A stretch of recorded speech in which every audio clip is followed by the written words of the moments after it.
Queridas amigas, irmãos, bondosos companheiros, boa noite para todos.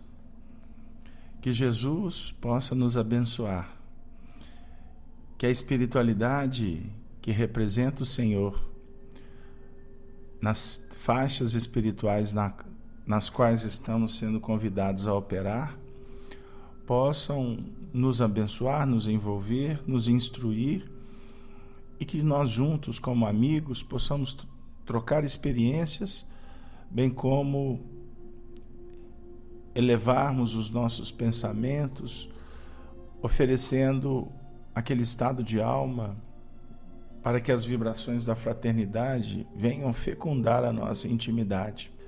Nós estamos mais uma vez nos encontrando nas quintas-feiras para o programa do estudo dos princípios básicos da doutrina espírita e do Evangelho.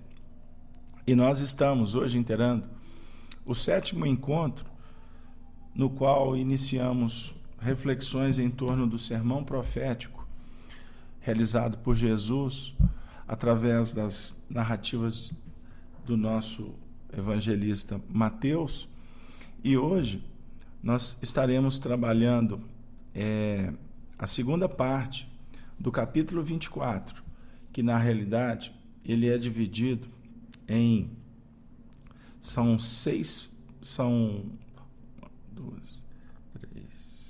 cinco partes. Nós estamos hoje então iniciando a segunda parte, a grande tribulação.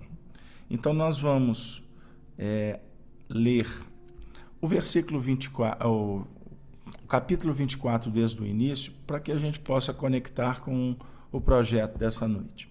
Então vamos lá, primeiro versículo, nós vamos ler rápido, mas para alertar, trabalharmos na realidade com o versículo 15 ao versículo 21. Mas vamos ler desde o início. E quando Jesus ia saindo do templo, aproximaram-se dele seus discípulos para lhe mostrarem a estrutura do templo. Jesus, porém, lhes disse: Não vedes tudo isso? Em verdade vos digo que não ficará aqui pedra sobre pedra que não seja derribada. E estando assentado no Monte das Oliveiras, chegaram-se a ele os seus discípulos em particular, dizendo: Dize-nos quando serão essas coisas, e que sinal haverá da tua vinda e do fim do mundo.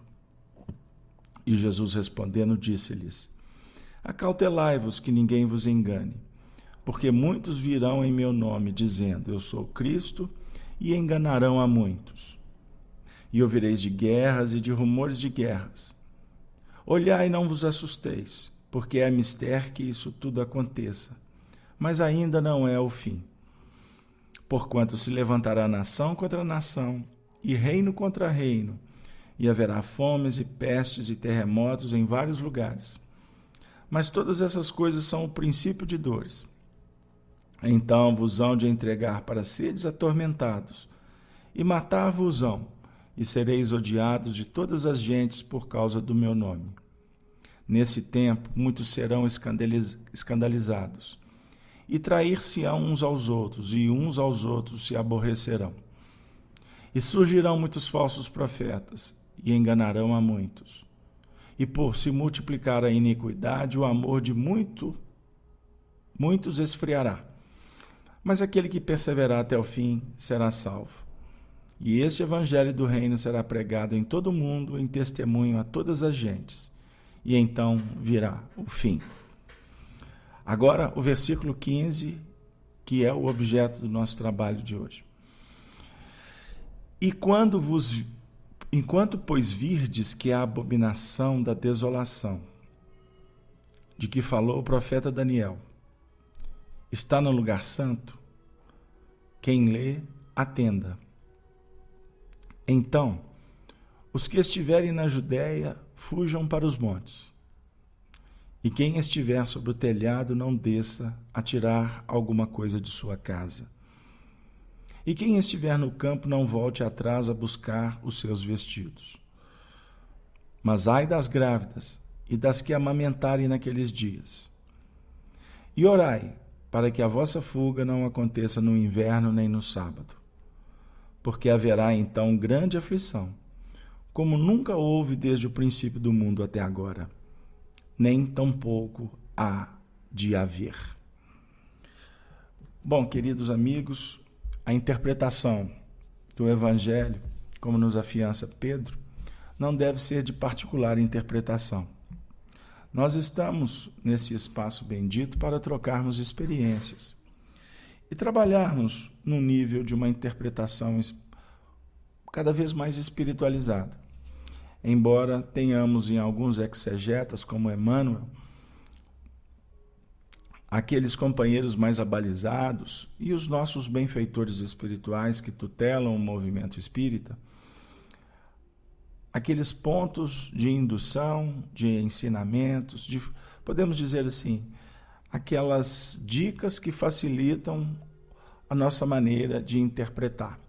Obviamente que o nosso trabalho aqui, ele é focado no estudo dos princípios básicos da doutrina, para que, através do ensino espírita, podemos utilizar uma chave bendita que venha abrir os portais da imortalidade, abrindo cada vez mais os portais ou o baú das nossas experiências, para que a gente possa buscar, a partir das nossas vivências, em consonância com o ensino espírita, agirmos de sorte a termos a inspiração do mais alto para mergulhar efetivamente na essência espiritual e, com isso, conquistarmos aquele ponto que nos liberta para a eternidade, que nos auxilia a vencer aquelas algemas que nos detêm na retaguarda.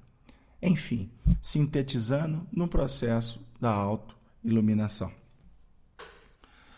Nós temos aqui nesse texto, a partir do versículo 15, pontos muito interessantes. Embora enigmáticos numa primeira leitura, eles são metafóricos e vão, como que temos depreendido com esses estudos que vimos realizando junto com vocês, que são aquele mecanismo que representa os ciclos dos nossos aprendizados, seja em nível individual, espiritual, quanto nos próprios ciclos, nas próprias etapas de aprendizado da família espiritual e dentro de um plano até mais globalizado. E, efetivamente, embora Jesus tenha trazido naquele movimento final, nos últimos instantes dele entre os discípulos, e por isso, quando nós vamos fazendo uma análise sobre estas profecias trazidas por Jesus, nós, como estudiosos das letras, temos aquela tendência a associar no próprio contexto da época, nos costumes do povo que vivia naquele instante em que Jesus esteve conosco, quanto, por exemplo, os judeus, os próprios romanos, os gentios, enfim, mas que efetivamente corroboram de uma forma muito eficiente para que a gente possa trazer para os nossos dias e os ensinamentos de cunho moral serem traduzidos em aquelas notas indutoras para implementarmos ações produtivas no momento atual. Portanto, o Evangelho deve ser trabalhado em nível de sentimento e não ficarmos presos apenas naqueles pontos que, embora importantes, que nos auxiliam na intelectualidade, nas informações culturais, mas, acima de tudo, motivar a nossa mudança interior. Bom, então, o texto vem trabalhar a questão da grande tribulação. Jesus, o nosso Mestre e Senhor, não desce das sublimidades das regiões superiores com tanto sacrifício e consumindo o seu tempo para preocupar-se com ocorrências que diziam respeito às questões do corpo físico, do mundo da terra, mas efetivamente ele nos oferece ensinos muito mais elevados e profundos, através de suas palavras benditas, para efetivamente nos auxiliar, então, na devastação daqueles pontos que nos causam tormentos e que precisam realmente serem clarificados para que a gente possa trabalhar num piso de mais segurança. Então, no versículo 15, vem dizer para nós: quando, pois, virdes que a abominação da desolação, de que falou o profeta Daniel, está no lugar santo, quem lê, atenda. Ele vem definir para nós que o profetismo, ou a mediunidade sublimada,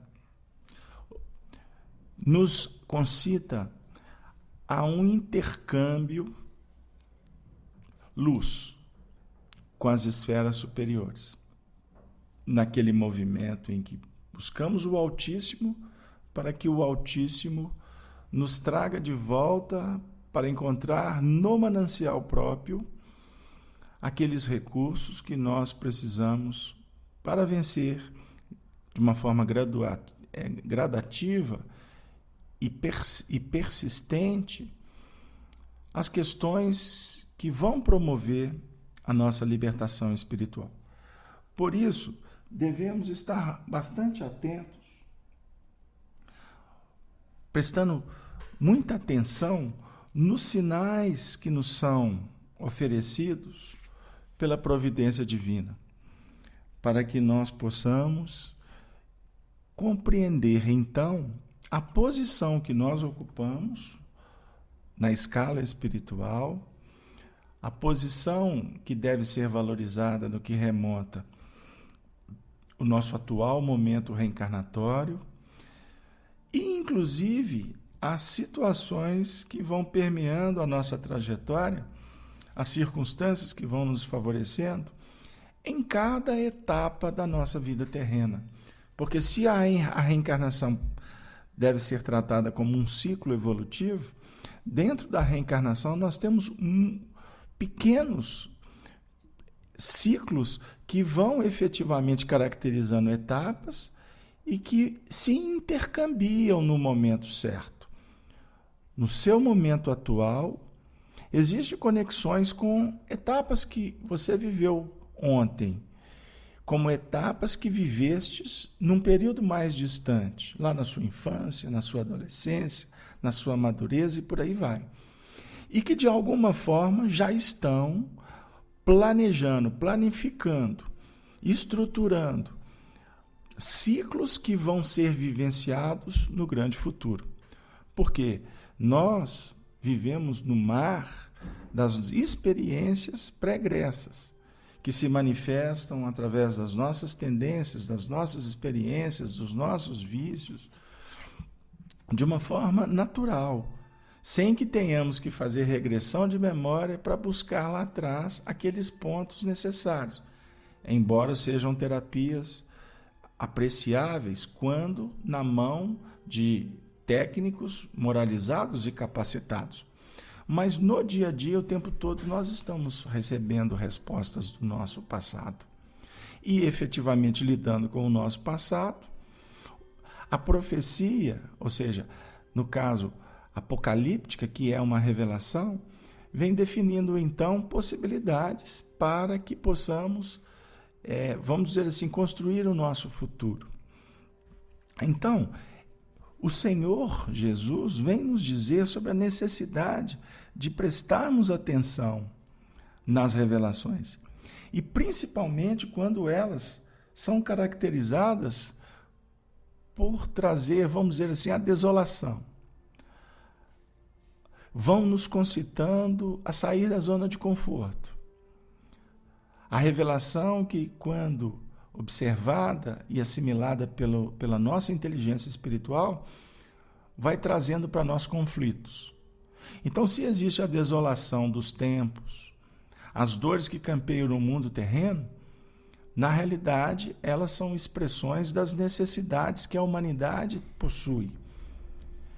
As dificuldades lá fora representam a dificuldade íntima. Por isso, quando estamos estudando o Evangelho, temos que fazer essa associação entre o mundo objetivo no qual estamos inseridos, quanto aqueles princípios mais subjetivos, que é o reino de Deus, da intimidade da nossa essência, que vamos efetivamente construindo a partir dos nossos sentimentos. Portanto, é muito importante que nós possamos ouvir o Jesus, o Mestre, que tem autoridade e por isso ele disse: quem lê, atenda. Então, para iniciar nesse versículo 15, as nossas primeiras considerações, nós vamos trazer Emmanuel no livro Fonte Viva, na lição 153, intitulada Ouçamos.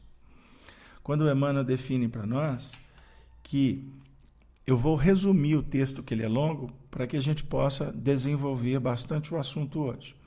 Mas diz assim Emmanuel: em alguns círculos do cristianismo, semelhante passagem alusiva ao encontro do Senhor com os discípulos é interpretada simplesmente como sendo um apelo do Cristo ao ministério religioso. Todavia, podemos imprimir-lhe significado mais amplo. Em cada situação do caminho, é possível registrar o chamamento celeste.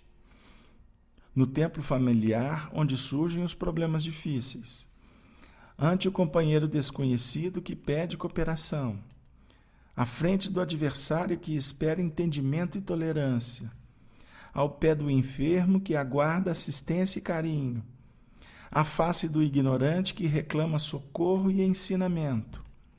Junto à criança que roga bondade e compreensão. Por onde formos, Jesus, mestre silencioso, nos chama ao testemunho da lição que aprendemos. Nas menores experiências, no trabalho ou no lazer, no lar ou na via pública, eis que nos convida ao exercício incessante do bem. Nesse sentido, o discípulo do Evangelho encontra no mundo o santuário de sua fé e na humanidade a sua própria família. Assinalando, pois, a norma cristã como inspiração para todas as lides cotidianas, ouçamos a palavra do Senhor em todos os ângulos do caminho, procurando segui-lo com invariável fidelidade, hoje e sempre. Portanto, nós, com muito carinho, trouxemos essa lição de Emmanuel para tentar refletir com você sobre essa frase: quem lê, atenda. Devemos observar, então, os sinais da vida, que é a voz do Senhor, o Mestre silencioso. Observemos bem Emmanuel comentando, definindo que o Mestre é silencioso, porque ele fala para nós, por nós, através das circunstâncias do caminho, porque as circunstâncias é que nos mostram as nossas necessidades. Então, nas menores tarefas que realizemos, sob a inspiração do Evangelho, devemos ouvir a palavra do Senhor para procurar segui-lo invariavelmente com fidelidade, hoje e sempre. Porque seguindo Jesus em cada instante desafiador, nós não tenhamos dúvida de que estaremos trabalhando para vencer, então, o que é necessário para ser trabalhado. Então, para que a gente possa, nesse início de reflexão, buscarmos com muita cautela, com muito carinho, observar que o texto, embora enigmático, ele tem muito que nos contar. Por isso, nesse primeiro momento da reunião, eu estou acelerando para que a gente possa aproveitar o máximo tempo, para que daqui a pouco a gente possa voltar e conversar mais com vocês, pedindo que vocês coloquem as colaborações no chat. Então, no versículo 16, Jesus continua dizendo assim: então os que estiverem na Judéia fujam para os montes, E quem estiver sobre o telhado, não desça a tirar alguma coisa de sua casa. E quem estiver no campo, não volte atrás a buscar os seus vestidos. Observemos. A gente vai fazendo a dinâmica da leitura para retornar naquele ponto que nós paramos. Quem lê, atenda. Observemos os sinais da vida nesse momento, nesse instante de transição que passa a nossa intimidade, a nossa individualidade, quanto à coletividade. Precisamos atender ao chamado para efetivamente observar que os desafios que vão se avolumando, eles vão também dizendo para nós que estamos nos capacitando. Porque quanto mais desafiador é a própria vida vai dizendo para nós que nós temos competência a serem desenvolvidas. Porque o Senhor não coloca fardos em ombros que não possam ombreá-los, né? Carregá-los, suportá-los. Então, diz assim, repetindo, então os que estiverem na Judéia, fujam para os montes. A Judéia é uma cidade, portanto, hebraica, uma cidade dos judeus. Por que ele está falando que quem estiver na Judéia, fuja para o monte? Vamos apenas contextualizar que no instante que Jesus disse para fugir, ele define para nós sobre a necessidade de implementarmos na nossa trajetória espiritual um caminho que nos livre do que obsta, do que obstaculiza, do que cria empecilhos, dificuldades. Eis uma grande questão que nós, a cada passo da evolução, temos que descobrir: limites e possibilidades. O que nos incomoda, o que não nos faz bem, o que nos causa medo, o que nos traz angústia, o que proporciona rebeldia, indolência, violência. Vamos ficar por aqui, porque senão nós ficamos a noite toda enumerando. Mas, ou seja, todo o mecanismo que vai sendo descoberto dentro de nós e que nos traga insegurança, desconfiança, precisamos de ter uma visão voltada para trabalhar esses pontos. E o fugir caracteriza como uma ação rápida. Ou seja, se descobre, é necessário resolver. Embora essa fuga, que deve ser implementada com rapidez, não significa que nós vamos atingir o monte de uma forma, vamos dizer assim, instantânea. A fuga é rápida. Devemos nos livrar do perigo, mas precisamos de caminhar, precisamos de passar pelos caminhos que vão nos levar ao monte. Então, esse ponto já configura para nós um entendimento, uma reflexão sobre a metáfora. Porque, por exemplo, nós vamos observar Jesus nos momentos em que ele buscava a conexão com o Senhor através da oração. Vamos trabalhar num nível de uma prática para entender como que ela deve funcionar em nível psicológico e espiritual. Mas Jesus subiu ao Monte das Oliveiras para orar. Levava consigo seus discípulos. O Monte das Oliveiras, o monte que produz oliva, e que da oliva que nós vamos extrair o óleo. O óleo que sustentava a iluminação da época, não é isso? Mas, na realidade, é uma figura de imagem que nos diz sobre a necessidade de, ao descobrir as dificuldades íntimas, nós precisamos de ter conosco a consciência da importância da oração. Alguns dizem assim: orai e vigiai. Escutamos isso em palestras, em comentários evangélicos, e é um equívoco, porque o literal diz assim: vigiai e orai.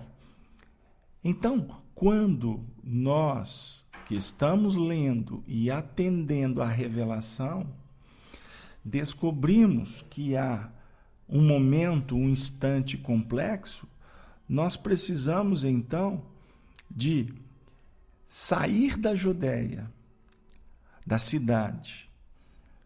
A cidade representa o plano horizontal da nossa evolução, o nosso intercâmbio, o nosso trabalho, a nossa busca das aquisições intelectuais. E observe que a Judéia, por ser uma cidade de judeus, já configura um painel de maturidade, porque ele não estava se referindo a uma cidade de gentios. O que nós queremos dizer com isso?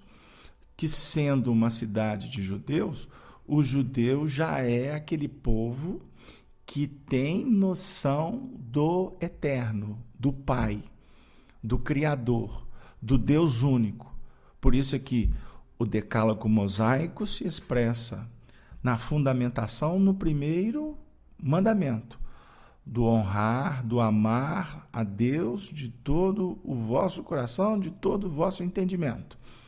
Então, isto já define para nós que vencemos os processos do politeísmo, que já estamos psiquicamente deixando para trás o primitivismo, as questões que definem infantilidade religiosa, de interação, porque o judeu trouxe para a terra, vindo dos mundos do espaço, como Capela, noções para auxiliar na organização planetária, não só do monoteísmo, mas, acima de tudo, dos aspectos da fraternidade, da consolidação da raça, do clã familiar. Então, são aspectos muito importantes que, na nossa intimidade, vão dando piso para que a gente possa começar a entender outros assuntos que estão para além da família, que estão para além da religião tradicional, que estão para além do racionalismo intelectivo que aprisiona. O que nós queremos dizer com isso?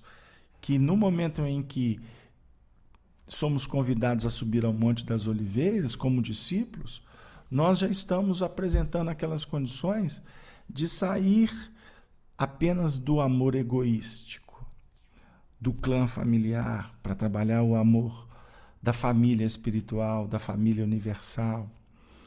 Nós estamos sendo convidados para sermos fraternos numa ambiência mais ampla, e para isso precisamos ser solidários, sermos tolerantes, trabalharmos, inclusive com o gentio, que representa aqueles que estão em faixas da retaguarda, no que remonta ao entendimento, à experiência. Então isso aqui já nos coloca naquela condição de entender o que Kardec define para nós como a escala espírita ou a escala espiritual. Precisamos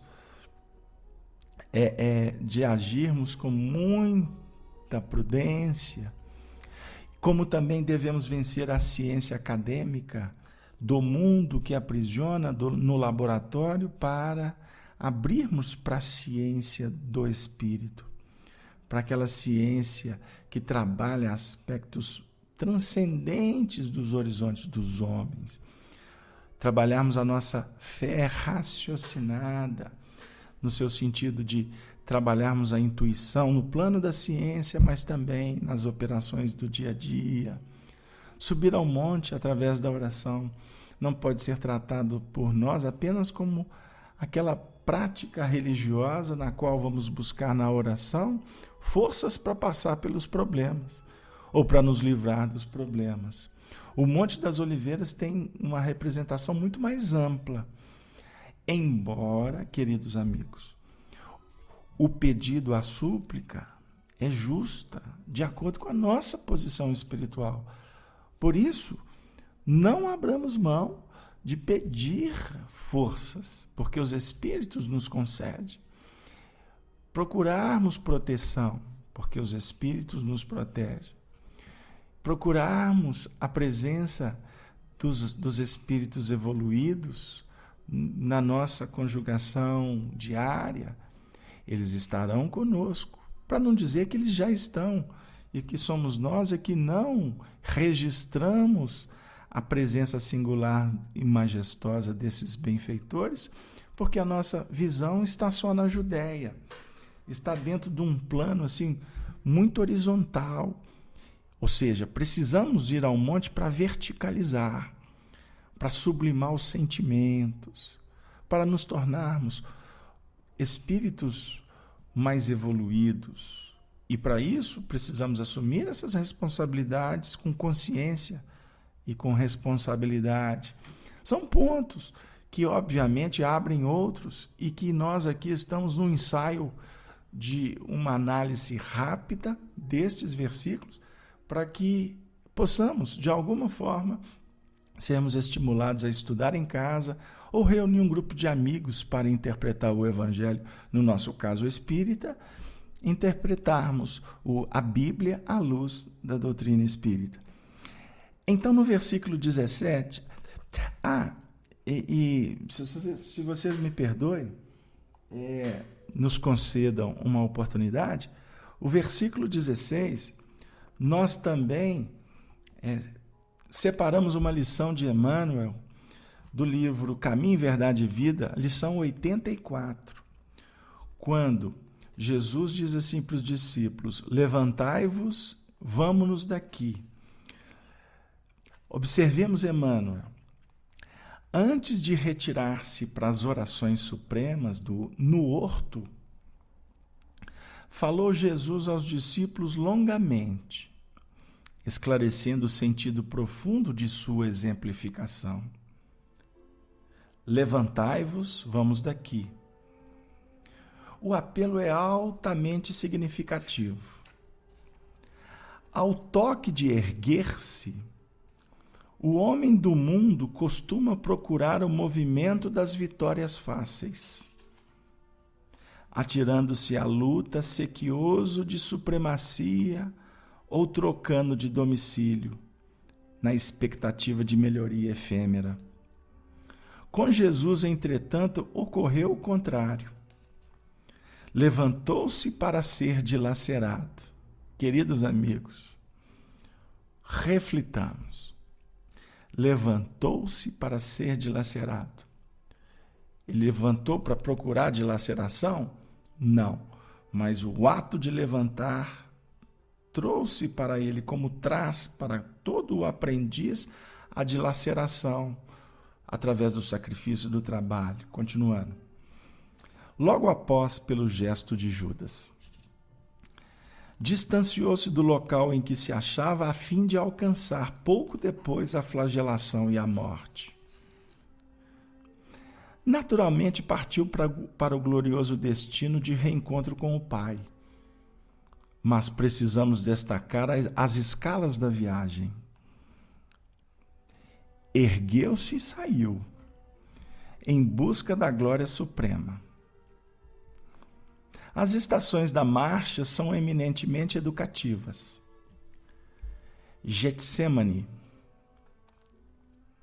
o cárcere, o pretório, a via dolorosa, o Calvário, a cruz, constitui pontos de observação muito interessantes. Mormemente na atualidade, que apresenta inúmeros cristãos aguardando a possibilidade da viagem sobre as almofadas de luxo do menor esforço. Para que a gente possa refletir. Agora vamos caminhar nessa carreira que não está fácil. Versículo 17. E quem estiver sobre o telhado não desça a tirar alguma coisa de sua casa. O telhado aqui tem uma representação muito interessante, porque ele vem falar, o telhado aqui na realidade é o terraço, ou seja, acima do telhado. Vamos pensar no apartamento na atualidade, onde nós temos o andar de baixo, o andar de cima, o andar de baixo das operações, o andar de cima, onde vamos repousar, os quartos, aonde temos aquele lugar, quando possível, para ler um livro, para olhar para a janela, ver ao longe, quando é possível. Mas aqui no simbolismo, a definir o seguinte, que nesse movimento de busca de mudanças, nós vamos nos posicionando dentro de um contexto evolutivo. Com isso, nós lembrando que a nossa casa mental tem 3 andares, conforme nos ensina André Luiz no livro No Mundo Maior, o andar de baixo, quando 3 andares, é onde que nós vamos ter os nossos arquivos pretéritos.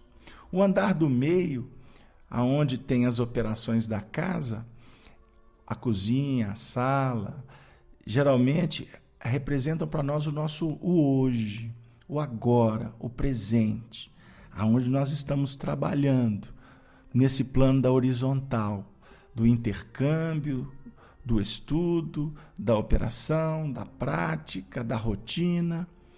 E no caso, o andar de cima é a casa das noções superiores.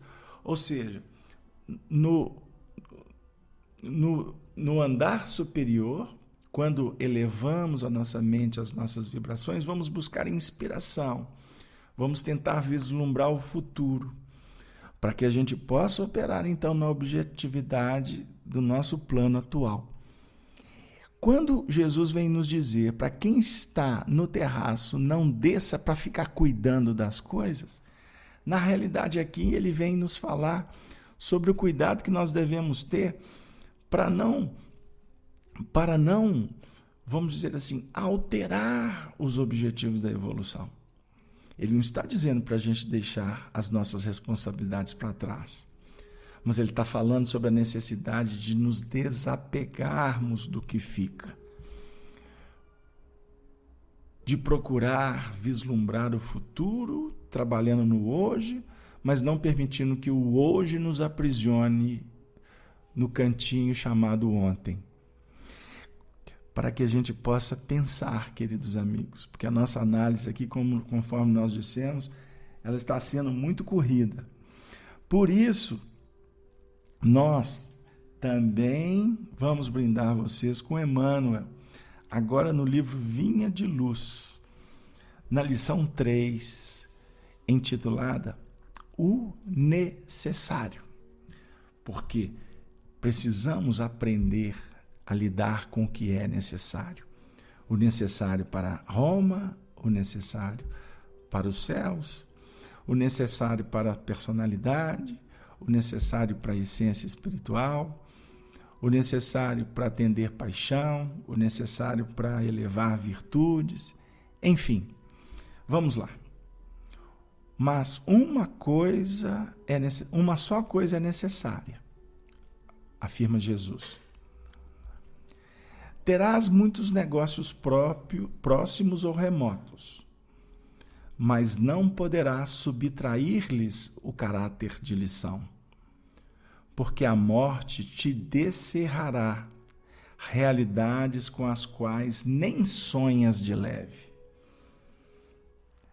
Administrarás interesses vários, entretanto, não poderás controlar todos os ângulos do serviço, de vez que a maldade e a indiferença se insinuam em todas as tarefas, prejudicando o raio de ação de todos os missionários da elevação.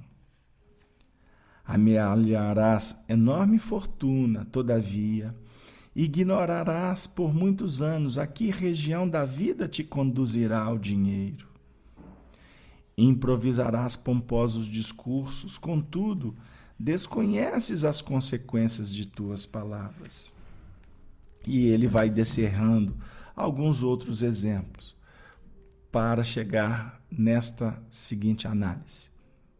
Uma só coisa é necessária, asseverou o mestre em sua lição a Marta, cooperadora dedicada e ativa. Jesus desejava dizer que, acima de tudo, compete-nos guardar, dentro de nós mesmos, uma atitude adequada ante os desígnios do Todo-Poderoso, avançando, segundo o roteiro que nos traçou a divina lei,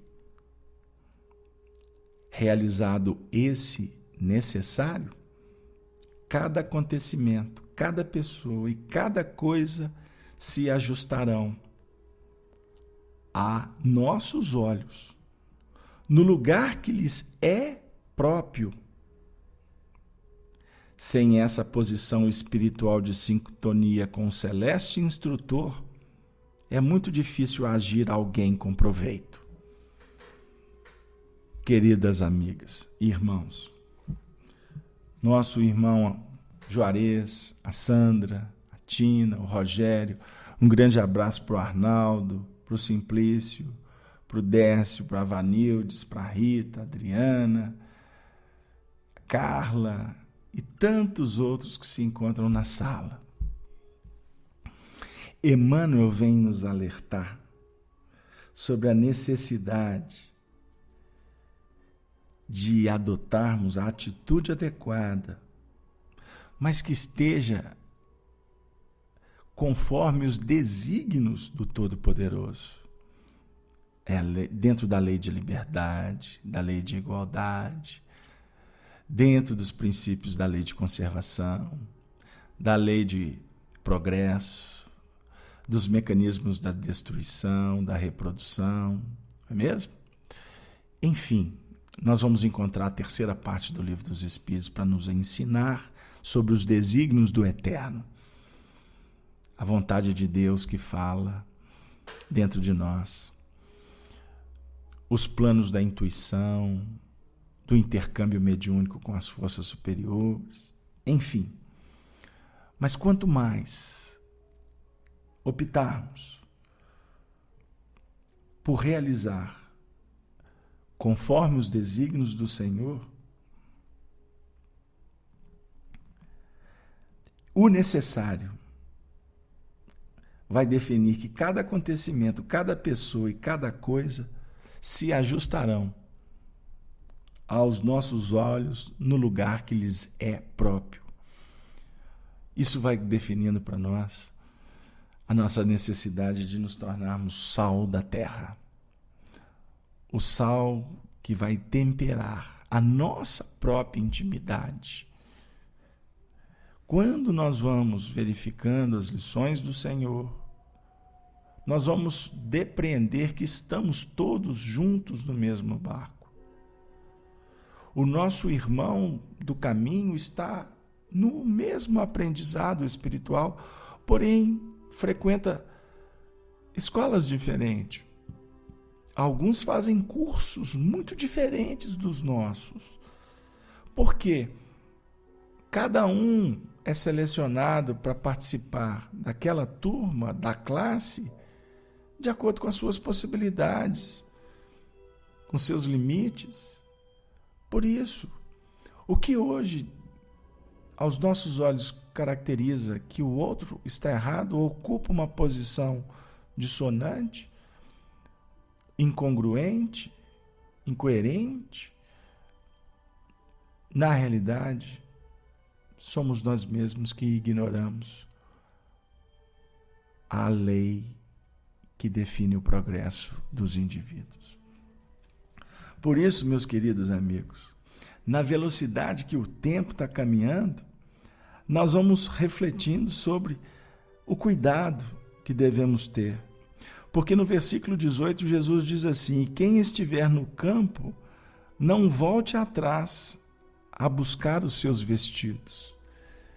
Meu Deus, aqui ele configura aspectos da materialidade, da vestimenta transitória, inclusive das máscaras. Porque quando ele fala que o simbolismo de estar no campo e não voltar atrás, se a vida está no processo evolutivo, te convidando para o campo aqui representa aspectos da simplicidade, de uma vida mais qualificada. Não é o que quem vive nas grandes cidades reclama, que aqui tem poluição, tem trânsito caótico, tem dificuldades, etc. Aí costumamos até, quando temos condições, vamos estagiar um período do ano nessas regiões mais calmas, ou mesmo, quando condições temos, podemos adquirir um sítio, uma vivenda distante, não é mesmo? Ou aqueles que transferem moradia para as regiões, vamos dizer assim, naquele êxito invertido, porque antigamente saía-se do campo para vir para as grandes cidades. E a gente observa com muita naturalidade que a tendência é o contrário, as pessoas saírem da grande cidade para ir povoar, por exemplo, no Brasil, esse país continental, esses vastos territórios aí que oferecem qualidade de vida muito especial. Mas é obviamente que sem nenhuma ideia de isolacionismo ou ideias fanatizantes que definem muitas vezes fuga das realidades. Não, nós não estamos falando disso. Mas aqui o simbolismo define para nós que quando vamos adquirindo uma capacidade de viver no campo, embora morando num espigão na grande São Paulo, porque o campo aqui é íntimo. Aqui nós estamos falando também da moradia psicológica e espiritual. Nós devemos tomar cuidado para não retroceder no seu sentido do mecanicismo da vida. Não criarmos sofisticação, ou melhor, trabalhar no sentido de criar dificuldades que nós já vencemos, que nós já conquistamos. Isso são pontos para que a gente possa tentar também refletir. E o tempo não permite que nos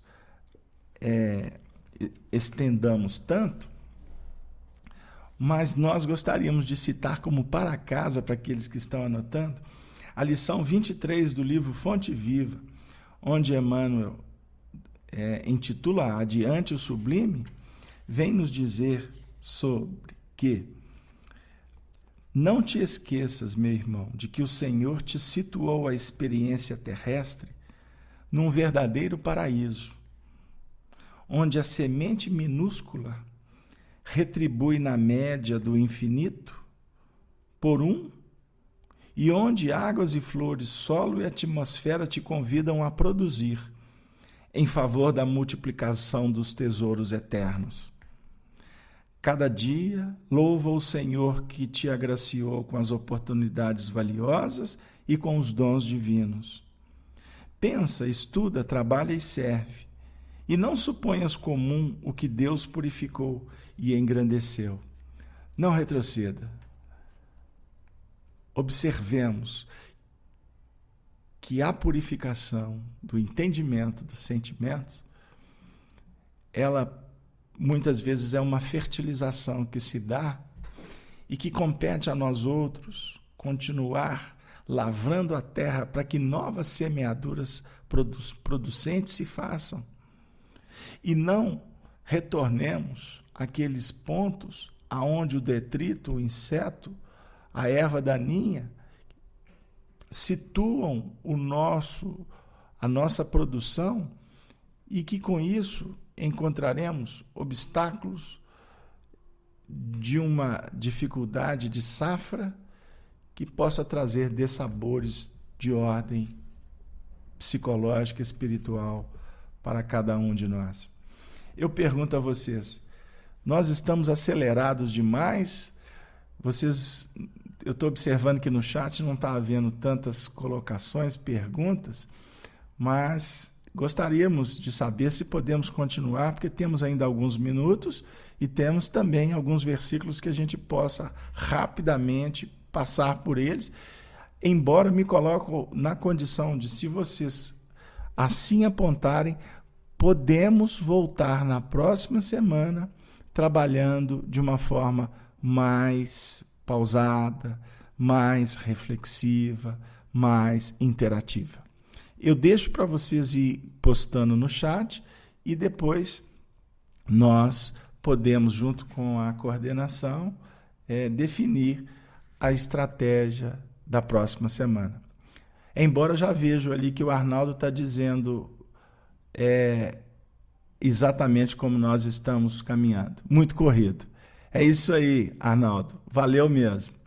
Porque o nosso objetivo aqui, conforme foi definido no início, foi exatamente dar um gás para depois a gente fazer o processo inverso, de trabalharmos mais pausadamente. Porque evangelho, conforme nós afirmamos no início, não pode ser apenas na base do raciocínio. Ele tem que ser sentido. Não é mesmo? Mas então, nós gostaríamos de chegar no versículo 19, porque está inserido: mas ai das grávidas e das que amamentarem naqueles dias. Querido Arnaldo, queridos companheiros, por que Jesus vai falar sobre as gestantes? Nesse momento de tantas dificuldades que passa a humanidade, os pais, as mães, quando os filhos despontam para os movimentos nos quais eles vão encontrando autonomia, uma liberdade mais ampla, é um instante que nós, pais, ficamos com o cabelo em pé. Quando os temos, né? Porque em alguns casos a gente até perde antes. Jesus está falando sobre as mães que nos tempos de transição estariam colocando o filho no mundo, conforme a gente falava na roça antigamente. Não tenhamos dúvida de que a dor dos educadores, quando vinculados aos princípios apenas que norteiam o aprendizado na Terra, a dor é avassalante. Porque, por desconhecer as leis, se desconfia de tudo. Tememos pelo futuro. Nós estamos vivendo um momento no país que ele foi previsto pelos Espíritos lá atrás. Nós estamos vivendo um instante de revelações e, ao mesmo tempo, de conflagrações. Ou seja, nós vamos recebendo influxos do alto, induções do futuro, para que a gente possa construir esse futuro agora, na nossa intimidade. O futuro não está num lugar distante. O futuro é construído a partir do agora. Mas Jesus, que não veio ao mundo para falar das questões sociológicas do mundo, porque aos homens compete o desiderato de desenvolver o que está estatuído no plano espiritual superior e implementar no contexto da evolução na qual estamos inseridos, mas ele veio falar para nós que nos momentos de desconforto, no momento de escolha, num instante em que nós estamos caracterizando ações benditas pelo estudo que estamos implementando e pela sensibilização que está nos visitando diante da dor, porque o diagnóstico é contundente, a desencarnação é iminente, a orfandade, a viuvez, a perda do filho, do emprego, do amigo, da traição, da escassez ou da abundância. Tudo isso está nos visitando para nos demover daquela fixação, daqueles caracteres que cristalizaram a nossa mente e que criaram hábitos que estão arraigados através dos milênios.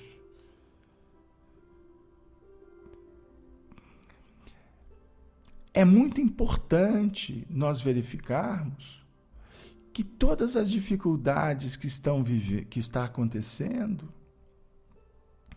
no plano lá de fora refletem o que nós precisamos de mudar na intimidade. Juarez, querido amigo, o momento bíblico, conforme você está colocando, do nosso momento atual, a consonância é perfeita. Mas como perfeita também estava a consonância com 20 anos atrás, com 50 anos atrás, na época da ditadura.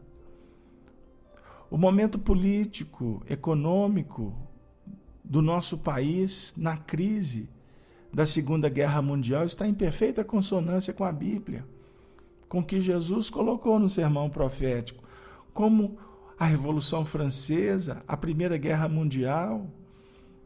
E se nós formos voltar no tempo, todos os acontecimentos, simbolicamente, nós vamos encontrar os processos da desolação.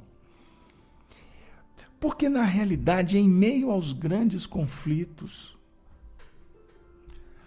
as questões que acontecem de ordem social, elas objetivam o engrandecimento da coletividade. Porque no mundo futuro, os destinos políticos e sociológicos, acadêmicos, religiosos, não estarão nas mãos de poucos, em detrimento à maioria, como é hoje.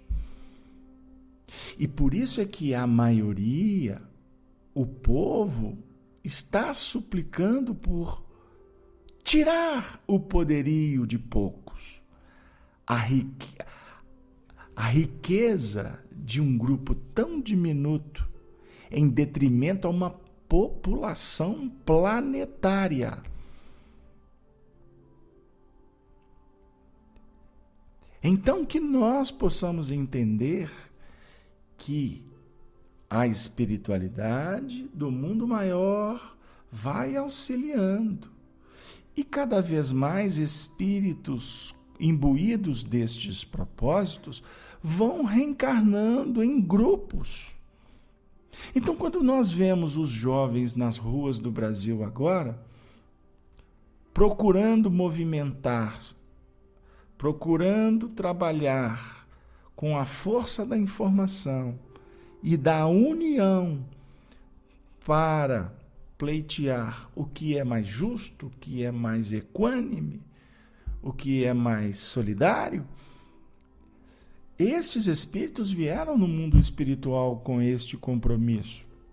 Porque se a evolução do planeta permanece no estado que nós vamos ser inseridos, ou que vamos nos inserir no futuro, aguardando que poucos, de uma forma amorosa e de manifestações tão interesseiras e viciosas, modifiquem o painel, o orbe, podemos dizer assim, simbolicamente, ele vai continuar parado.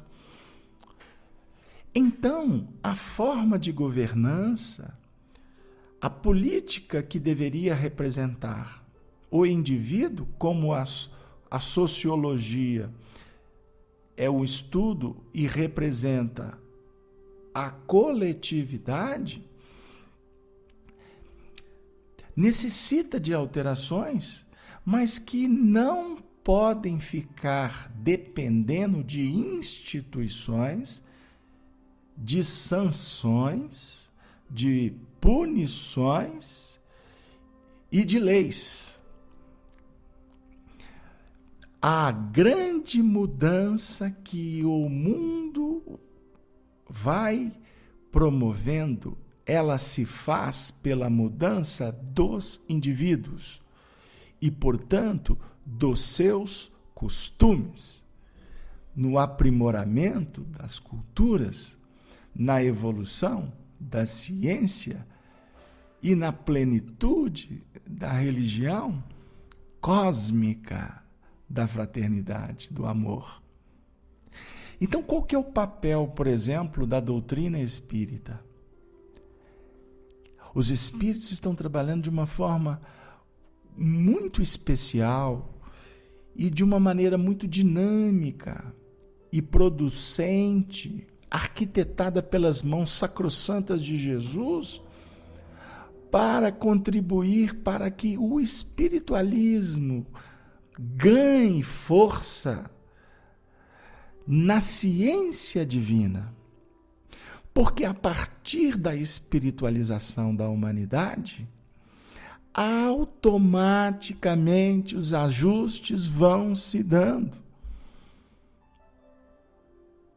em todos os segmentos, em todos os departamentos, se podemos assim dizer, do mecanismo evolutivo. Então, nossa querida Sandra, que está agora às 3h da manhã na Itália. Um grande abraço, minha irmã. Então, o momento que nós estamos sendo convidados a refletir, que quando Jesus disse, ai das grávidas, vamos pensar, ai das grávidas e das que amamentarem naqueles dias, é ai daquelas gestações que não mais são produtivas, seja em nível íntimo, como em nível coletivo. Por quê? O gestar o que não é nobre, o que não é mais ajustado a um projeto futuro, vai trazer muitos dissabores. Filhos teratológicos. Nós não estamos falando aqui agora de filhos reencarnados, mas frutos que nós produzimos. E quando o que nós produzimos, e quando falei daquelas mães que amamentam, ou seja, as tetas que amamentam ainda o vício do orgulho e do egoísmo. Ai, ai, ai. São os ais do Evangelho. Por quê? Para nós não dá mais, então é dor, ai, ai, ai. Agora, para aqueles que não descobriram, que ainda estão vinculados num contexto anterior, aí a gente vai ver tumulto, greve, a gente vai ver bomba, aí nós vamos ver gás lacrimogênico, spray de pimenta, aí nós vamos continuar vendo políticos que estão sentados na indiferença, ou aqueles que acham que tudo isso vai passar, que vai continuar da mesma coisa. Como nós ainda vamos ver a sociedade ainda comprando um CD pirata. A gente fala corrupção dos políticos que representam o povo, mas o Windows que nós temos no computador, em quase 90% dos equipamentos que estão nos lares dos brasileiros, são cópias piratas. Como é que nós vamos falar de nobreza? Como é que nós vamos falar de incorruptibilidade? Como é que nós vamos ter a coragem de ficar postando no Facebook de uma forma chula, de uma forma desrespeitosa, aspectos que envolvem aqueles que realmente estão vibrando nessas faixas? Porque para mudar eu não preciso ser chulo. Para mudar, eu não tenho que jogar tomate na cabeça de ninguém. Mas para mudar, eu posso promover boas conversas. Eu posso trabalhar em família de uma forma a orientar os jovens, que sou eu, uma criança espiritual, que preciso de vocês que têm mais condições de falar. Então, são pontos importantes que muitos estão indo para as ruas para fazer uma manifestação pacífica. Mas por que existem mascarados vândalos que infiltram nesses movimentos? De onde que eles saem? De uma forma tão organizada que quando tem uma greve geral numa capital, aí eles se manifestam lá e promovem um grande balbúrdia para enfraquecer o movimento. Quem são as mentes ardilosas que estão promovendo isso? Ou aparecem mascarados, sem teto, sem terra, sem fonte que os sustentam para comprar artefatos de guerra, como usaram aqui na nossa capital, contra a polícia que estava tentando manter a ordem. Aí a gente observa fatores diferentes. A polícia antes reprimia, a polícia agora está lutando para dar condições. Então está acontecendo um movimento maravilhoso nisso aí. A gente precisa de ver o lado positivo e não ver o caos. Quem vê o caos somos aqueles que temos ainda a visão obstaculizada pelo materialismo.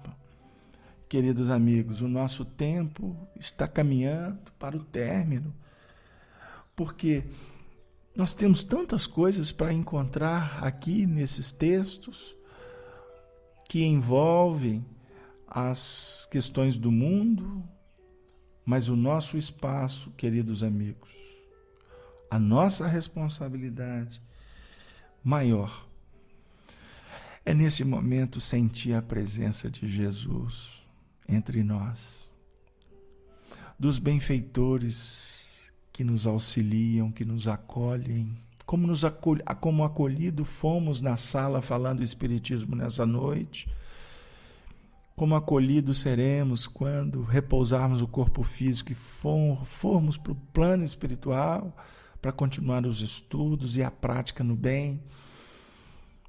Queridos amigos, o momento é de confiança.